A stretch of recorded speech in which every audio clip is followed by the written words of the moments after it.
Assalamualaikum warahmatullahi wabarakatuh. Perkenalkan nama saya Septi Anggreni Putri, mahasiswi dari Universitas Siber Asia dengan NIM 2502010100383, program studi PJJ Manajemen.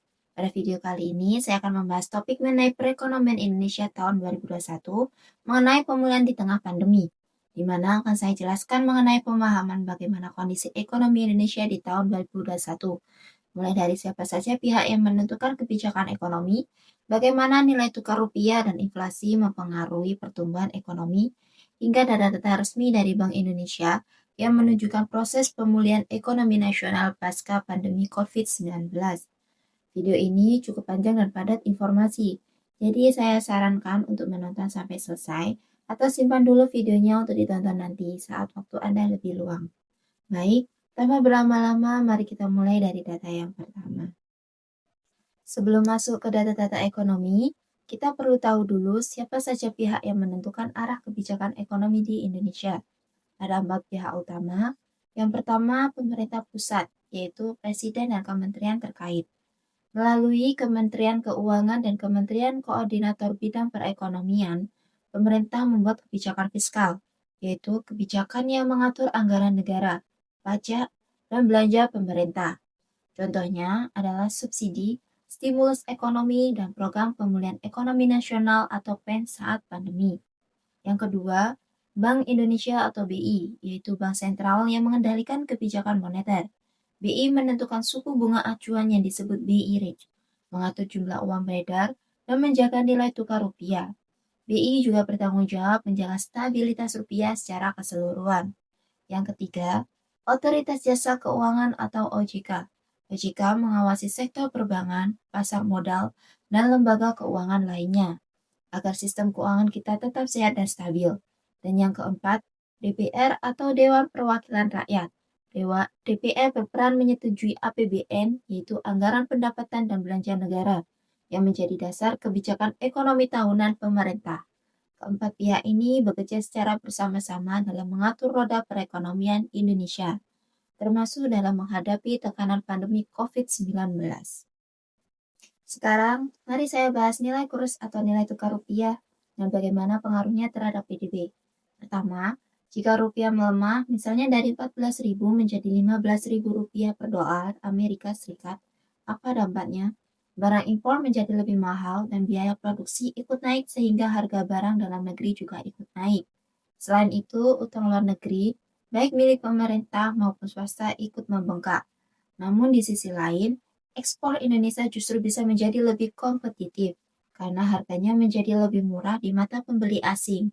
Dampaknya keseluruhannya terhadap PDB cenderung menekan pertumbuhan jika impor lebih dominan dibandingkan ekspor.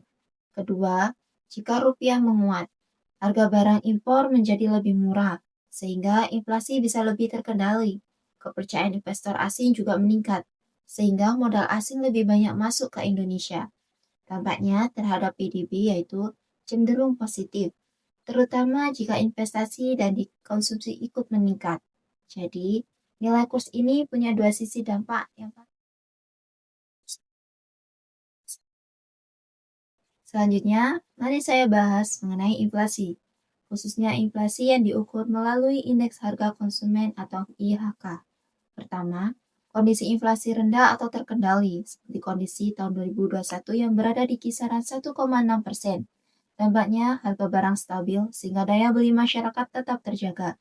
Konsumsi rumah tangga pun tidak tertekan, sehingga mendukung pertumbuhan PDB. Bank Indonesia juga tidak perlu menaikkan suku bunga, sehingga kredit tetap murah dan investasi tetap berjalan. Kedua, kondisi inflasi, harga naik, sehingga masyarakat mengurangi konsumsi.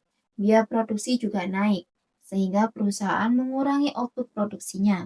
Dampaknya terhadap PDB, pertumbuhan ekonomi menjadi melambat.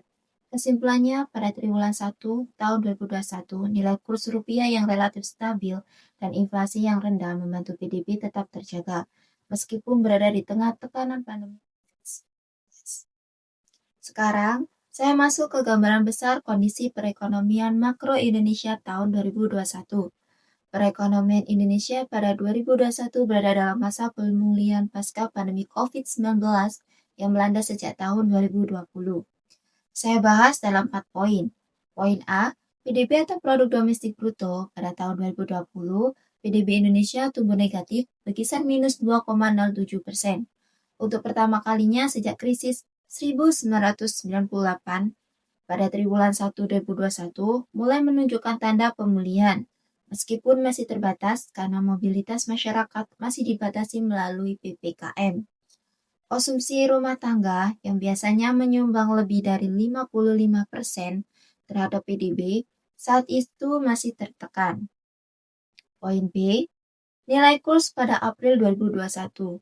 Rupiah bergerak di kisaran Rp14.400 hingga Rp14.600 per dolar Amerika Serikat, relatif stabil dibandingkan tahun 2020 yang sempat tembus Rp16.000 per dolar Amerika Serikat.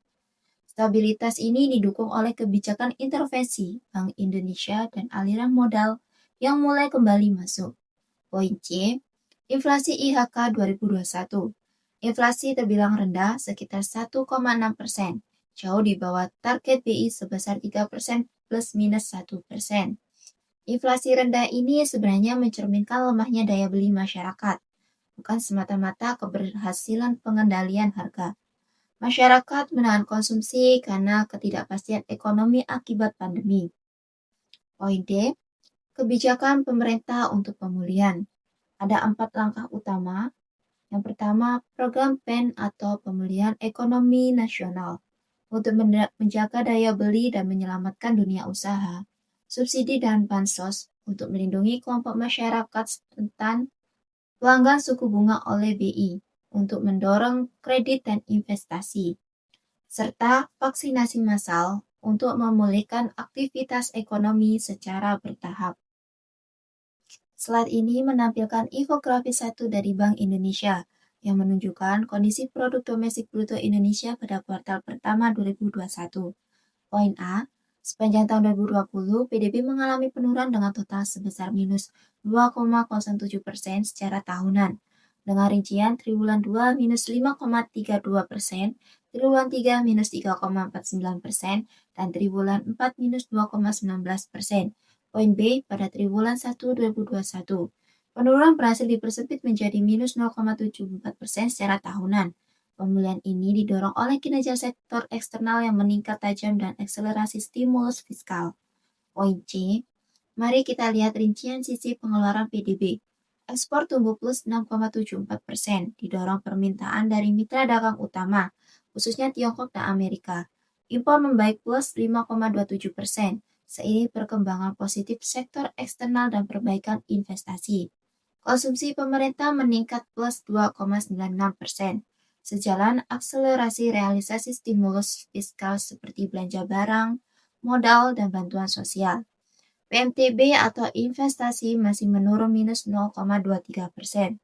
Meski semakin berkurang dari triwulan sebelumnya, dan konsumsi rumah tangga masih terbatas minus 2,23% karena pembatasan mobilitas masyarakat di sejumlah wilayah. Poin D, dari sisi lapangan usaha, sebagian besar melanjutkan perbaikan dengan pertumbuhan tertinggi pada lapangan usaha informasi dan komunikasi, lapangan usaha mengadakan air, dan lapangan usaha jasa kesehatan.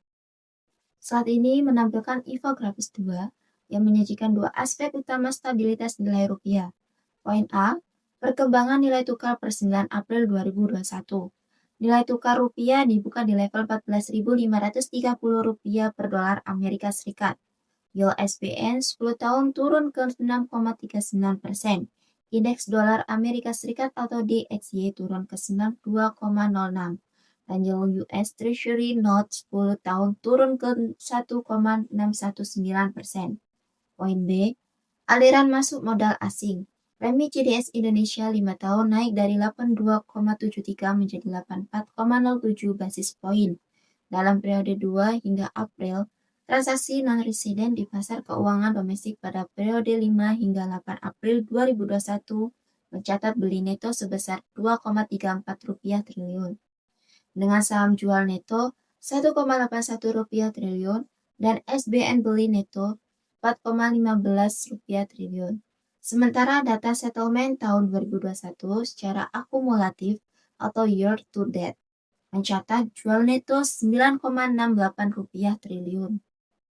Poin C, inflasi berada pada level rendah dan terkendali.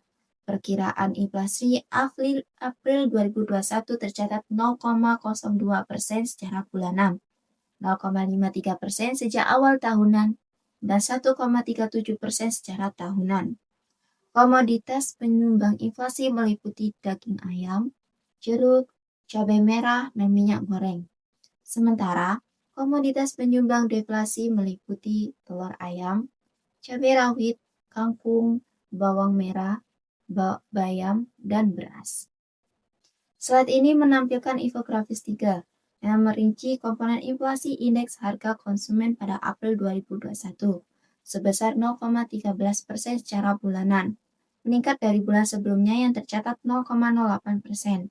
Terdapat 3 komponen inflasi. Yang pertama, inflasi inti atau core inflation sebanyak 0,14% bulanan, seperti meningkatnya tekanan harga emas perhiasan dan peningkatan permintaan musiman selama bulan Ramadan.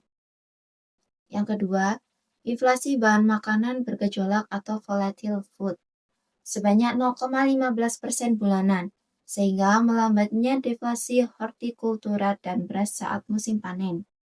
Yang ketiga, inflasi harga yang diatur pemerintah atau administered sebanyak 0,11% bulanan, mengalami peningkatan harga rokok kretek filter akibat transmisi cukai tembakau dan bahan bakar rumah tangga.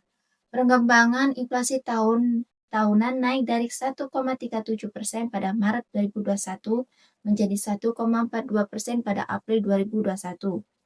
Pada April 2021, angka ini masih jauh di bawah sasaran inflasi 2021, yaitu sebesar 3,0% plus minus 1%. Selanjutnya menjelaskan mekanisme transmisi kebijakan moneter BI Rate. BI Rate merupakan suku bunga acuan Bank Indonesia yang ditransmisikan ke perekonomian melalui beberapa jalur, hingga memengaruhi dua variabel utama, yaitu PDB dan inflasi. Terdapat 5 jalur transmisi. Yang pertama, suku bunga deposito dan kredit dapat mempengaruhi biaya pinjaman dan imbal hasil simpanan. Yang kedua, kredit yang disalurkan dapat mempengaruhi volume pembiayaan dan berdampak pada konsumsi dan investasi dari PDB. Yang ketiga, harga aset seperti saham dan obligasi dapat memengaruhi kekayaan masyarakat dan biaya modal perusahaan. Yang keempat, nilai tukar memengaruhi daya saing ekspor dan berdampak pada ekspor dari PDB hingga inflasi. Dan yang kelima, ekspektasi inflasi memengaruhi perilaku harga secara langsung berdasarkan ekspektasi inflasi di masyarakat. Terdapat umpan balik atau feedback dari hasil akhir, yaitu inflasi dan PDB, kembali ke BI Rate yang menjadi dasar Bank Indonesia dalam menetapkan kebijakan moneter secara dinamis dan berkelanjutan. Sekarang saya masuk ke kesimpulan. Pada tahun 2021, perekonomian Indonesia mulai bangkit dari titik terendah. Namun, pemulihan berjalan lambat karena pandemi belum sepenuhnya terkendali. Stabilitas nilai tukar rupiah, inflasi yang rendah dan terkendali, serta peningkatan ekspor dan konsumsi pemerintah menjadi faktor utama yang mendukung perbaikan perekonomian. Meskipun PDB triwulan 1 2021 masih mengalami kontraksi sebesar minus 0,74%. Kondisinya sudah jauh lebih baik dibandingkan tahun sebelumnya, sehingga menunjukkan adanya momentum pemulihan perekonomian nasional. Pemulihan yang lebih signifikan baru terlihat di triwulan 2 hingga 3 2021, seiring program vaksinasi yang berjalan, PDB yang mulai pulih, nilai tukar yang terjaga, inflasi yang rendah dan terkendali, serta mekanisme kebijakan moneter Bank Indonesia yang bekerja melalui berbagai jalur transmisi, menjadi kunci utama pemulihan ekonomi Indonesia di tahun 2020. Demikian pembahasan dari saya tentang perekonomian Indonesia tahun 2021 dan proses pemulihannya di tengah pandemi COVID-19. Semoga materi ini bermanfaat dan membantu dalam memahami bagaimana kebijakan fiskal, Kebijakan moneter serta sinergi berbagai pihak dapat mendorong pemulihan ekonomi nasional. Terima kasih atas perhatiannya. Apabila ada kesalahan dalam penyebutan kata dan kurangnya penjelasan dari saya, mohon maaf. Apabila itu berbagi daya,